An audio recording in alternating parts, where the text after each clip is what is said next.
Federally insured by the NCUA. Ocala's information station, 1370 WOCA. Ocala.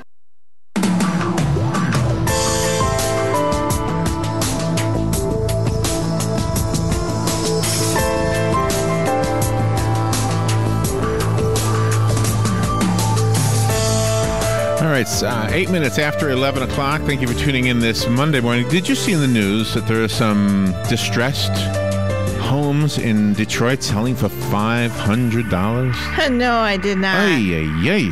Holy mackerel. And it looks like most of them have some work that is necessary. There are people warning, people like us who might say, well, let me go buy a lot of property in Detroit for $500. They're warning us because we might be getting in deeper than we can, what we can handle. I don't really know if our next guest is going to talk about that. It looks like maybe it's part of this.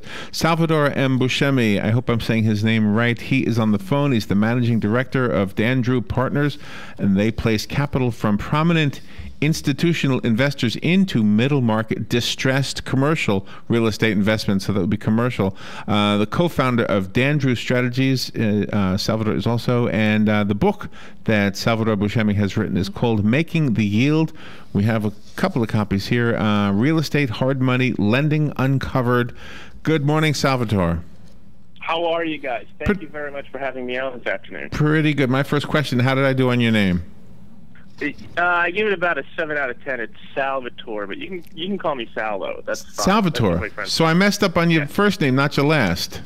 No, which goes against the grain, so to speak. Everybody sort of butchers the last and not the first. Oh my goodness. Okay, well I apologize for that. And where are you calling from? Okay.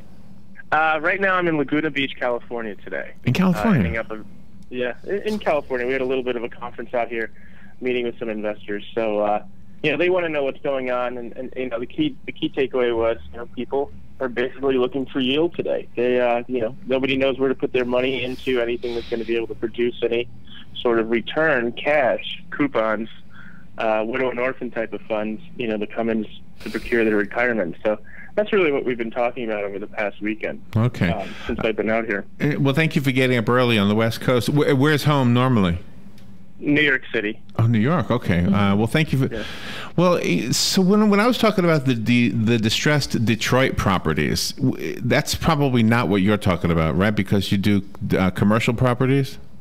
Well, my experience sort of stretches both. We've been doing a lot of, for friends and family, we've been doing a lot of, we had a pool, smaller amount at one time, about $5 million, where we were making single-family residential loans. And that's really the genesis behind this book, because that's sort of the gateway drug for people who really want to step into getting into real estate investing, but not really becoming a landlord, but becoming what we call a private lender.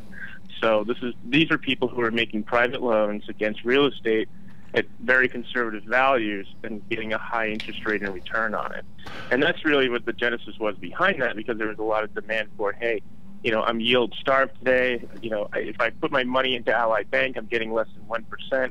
How am I supposed to live off of this without going destitute? And so that's really what the need was at the book, based on my experience and passion for the markets. The genesis behind writing that book. So when I picture distressed property, I picture like a strip mall that has no tenants in it. And we've had several examples of that right here in Ocala, which is Ocala is considered a small town, and sometimes they are revitalized and they come back to life, and all of a sudden they're new businesses, but they look better from the street. When a strip mall is. So does the average person, can you see, like the average person see when a distressed property is distressed, or is it sometimes in the numbers but not to the physical view? You'll see it by the time it gets to the physical view. That means that it's sort of gone down its entire death spiral. So usually what happens first is that there's a problem with the debt. Just like in single-family homes in Florida, a lot of people are running behind on payments. They couldn't make the payments, and then naturally what happens next is that they're not able to keep up, the appearances of the property. They're not able to physically maintain it, and that's usually when people go in and they're able to buy it at a discount due to the fact that it has so many cosmetic issues with it. Usually goes through a foreclosure process where the asset is cleansed, meaning all the liens that are on it are basically just, wiped out, and so a new buyer comes in and starts over, brand new slate. You talk about the evolution from mortgage brokers to mortgage pool managers. That was a new term for me. Yeah, a lot of people today, they if you know someone, or if you've been a mortgage broker, or if you know people, you pick up some sort of prominence, and you get some notoriety, and then your friends are like, hey, I see you're making all this money putting funds into these deals. I'd like to put some of my money into this. And then you're getting into a whole different industry here, which we call mortgage pool fund management, which is something that I love. It's a great business where you're pooling funds together to be able to invest into these types of assets that you're seeing, that we're talking about, the strip malls, or something that might have been over leveraged, where even at the level of the property flipping shows that you see on cable TV.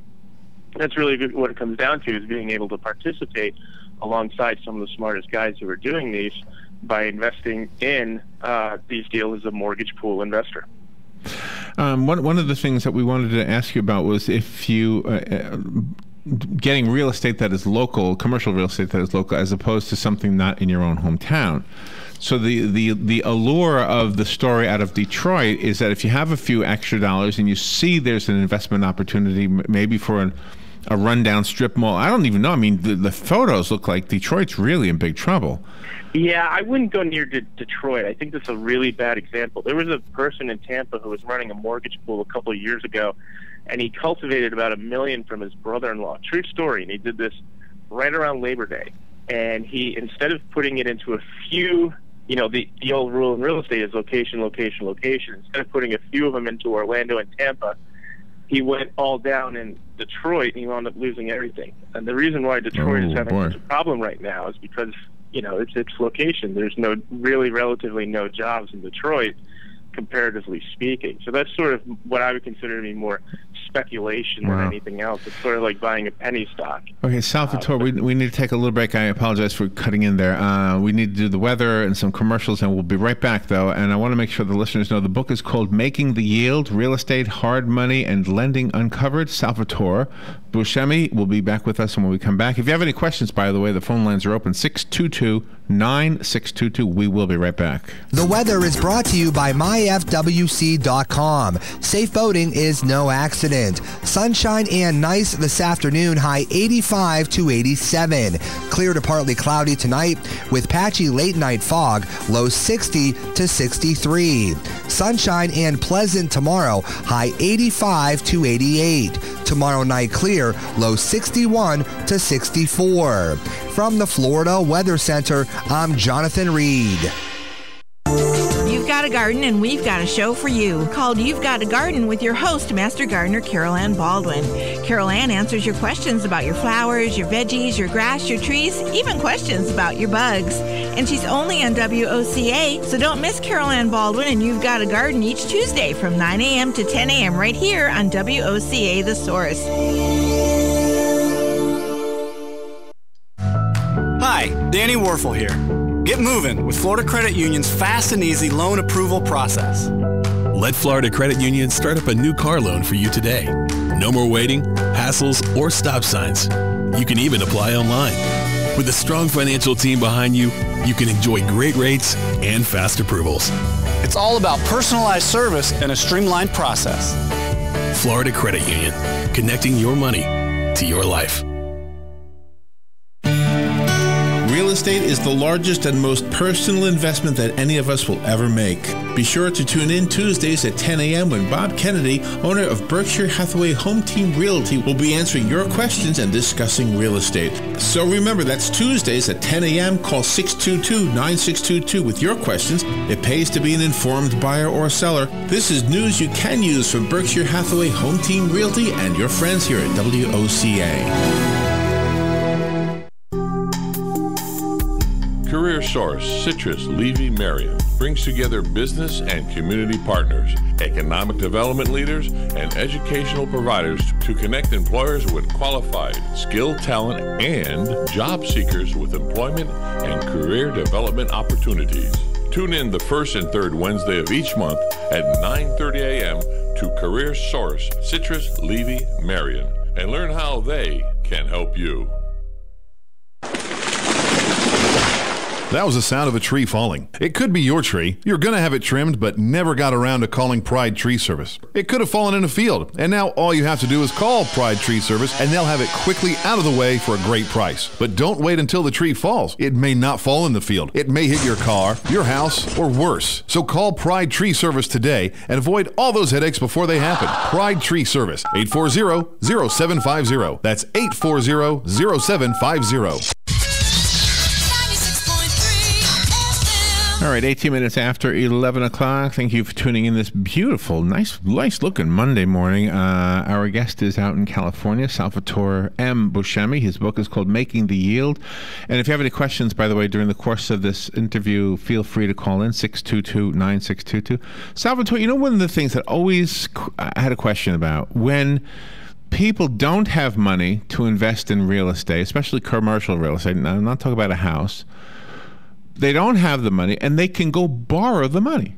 It's like, I'm going to invest with somebody else's money and take a risk with somebody else's money. Mm-hmm. It is an interesting notion that if the bank or the lender agrees that this is a worthwhile venture, but yet they don't invest in it themselves. They give it to whoever it is that's coming to them for the money.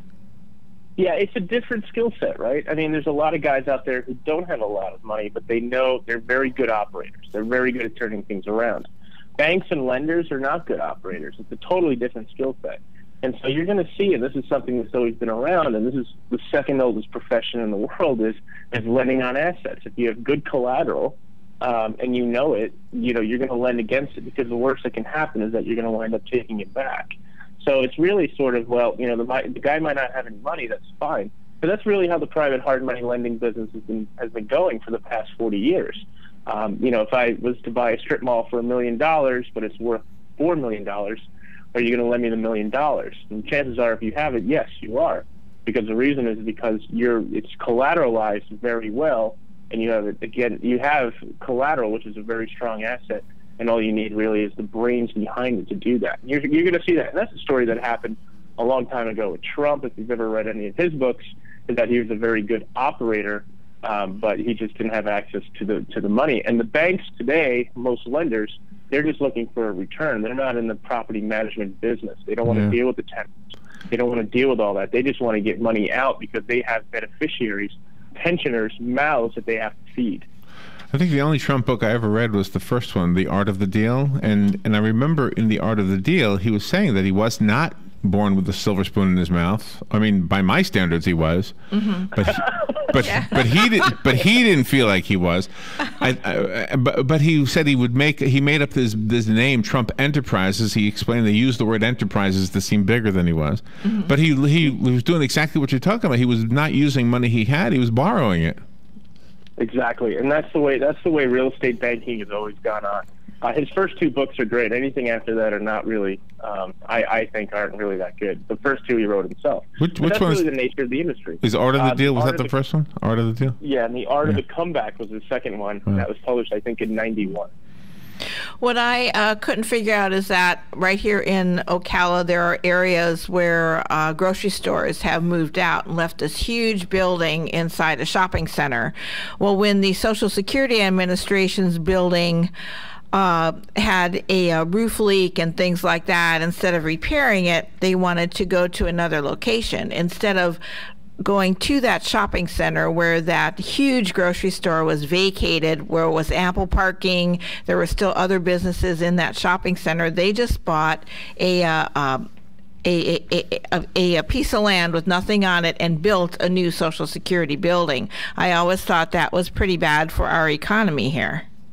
It is. I mean, first of all, for a shopping center to leave, it's kind of hard to lose money owning a shopping center. But some of these are owned by bigger conglomerates, and they have more. And again, as I was telling you before, it's always about the debt. And if they have too much debt, that could be a reason for that. But you're also looking at comparing private and public enterprises, and the public enterprises generally are not going to be as efficient as, say, someone who's working on more of a private level, such as the landlord that needs to move something quickly.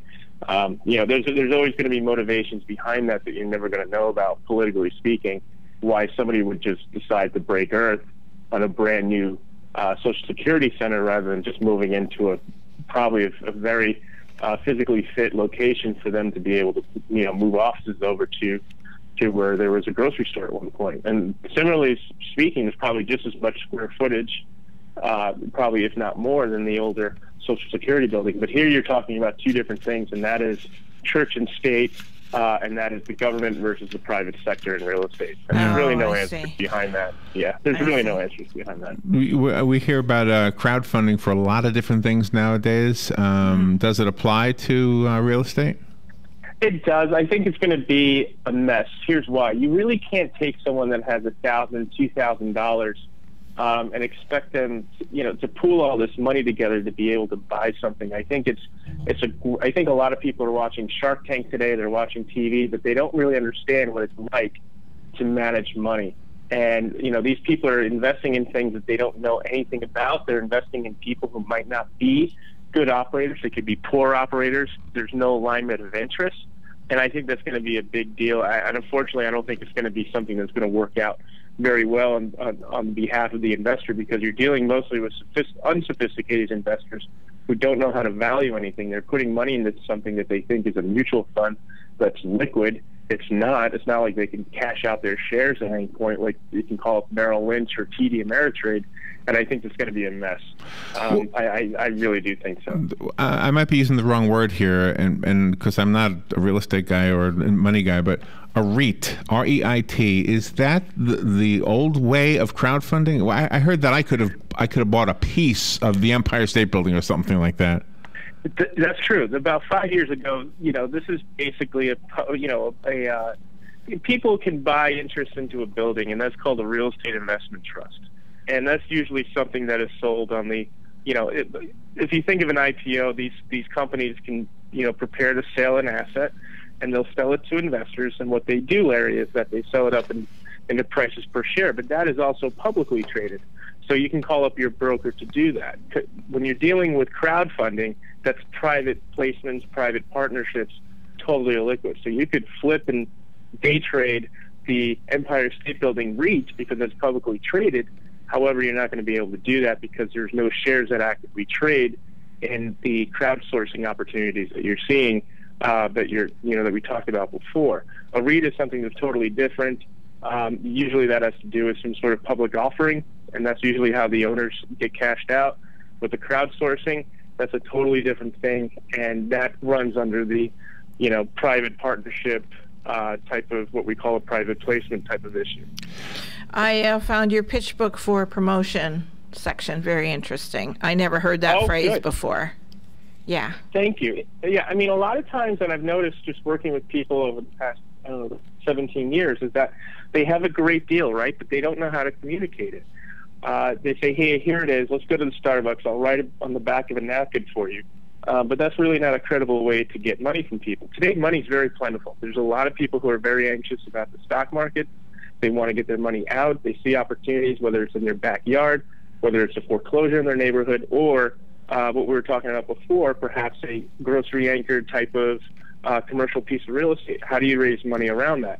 And so what we did was we wanted to make sure that I dedicated a few chapters in the book to talk about how to credibly raise money from people, to explain the opportunity in a way that makes sense.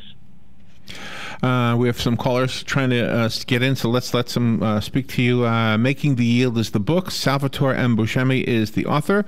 And let's say good morning. Good morning. Thank you for calling, for holding on. You're on the air now with Salvatore.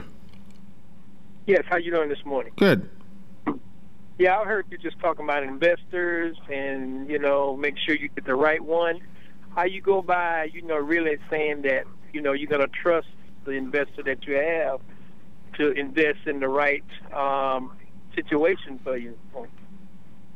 That's a very good question. It comes down to gut. I mean, you want to pick an investor and say, does this person really have all the money? Can they afford to lose all this money tomorrow and not go destitute? That's number one. And number two is their attitude. Is this someone who's going to let you have control of your deal, or are they going to be bullying you every day, saying, oh, I want to do this, I want to do that. Oh, I found another opportunity. My brother-in-law, he's going to open a dental practice in Southern California. I want to cash out. So are they sophisticated? Do they understand it? And at the end of the day, when you wake up in the morning, do you want to work with these people or not? And that's really where a lot of private, partnerships blow up, is because one guy is sophisticated and the other guy is not. Just because somebody has a lot of money, it could be a double-edged sword. It could mean that they're trying to bully you and call the shots. However, on the other side is you don't want to take money from widow and orphans if it's the last $2,000-$3,000 they have under their mattress. Do they really understand that this is slow money, or are they thinking that they're going to buy a lottery ticket and this is, they're confusing real estate with something like a technology IPO back in the 90s? Does that answer your question? Oh, I guess he hung up and listened on the radio. Okay. Well, the book might help answer the question. I have a copy of the book. Sure. Call me if you want the copy that Salvatore sent us. It's called Making the Yield. So call right now if you want it, 622-9622. The rest of us have to go buy it. Do you have a website, Salvatore? Yeah, you can find out. I have a lot of free tools and cool stuff that I'm giving away on makingtheyield.com. That's makingtheyield.com, and you're going to see access where you can get audio versions of the books and all sorts of other things. But really, some tools there, some free tools that we put there so you guys can do some analysis on the deals that you're looking at. If you find something interesting, the numbers don't lie, right?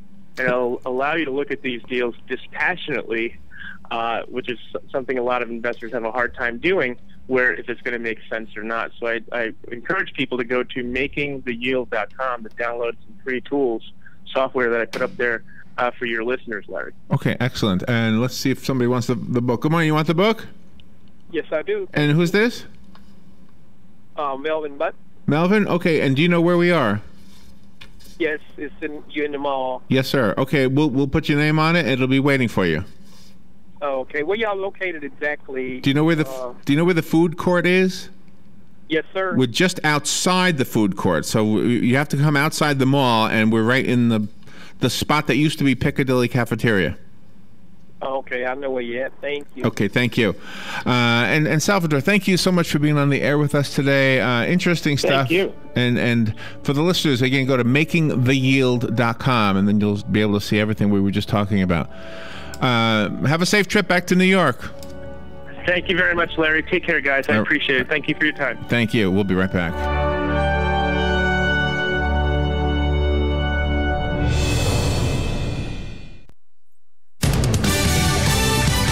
Fox News Radio, I'm Pat O'Neill. Secretary of State John Kerry resuming talks with his Iranian